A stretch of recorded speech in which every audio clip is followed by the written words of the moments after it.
Assalamualaikum warahmatullahi wabarakatuh. Madayaw mayong adlaw kaninyong tanan. Magandang araw sa inyong lahat. Maligayang araw ng mga ina.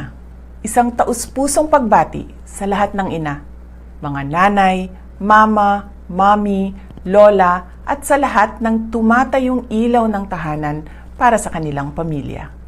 Ipinagdiriwang natin ang inyong katatagan, sakripisyo, at wagas na pagmamahal.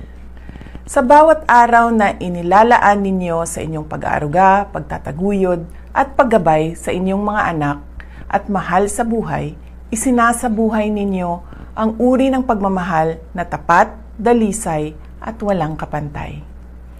Sa tanang inahan o sa tanang nibarog isip inahan, dawata ang among kinasing-kasing nga pasalamat. Ang tanang kalampusan nga among makabot, among igasa o ihalad alang kaninyo.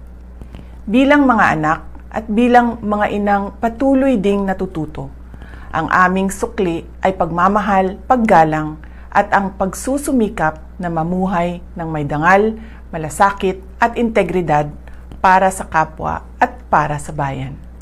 Happy Mother's Day to everyone!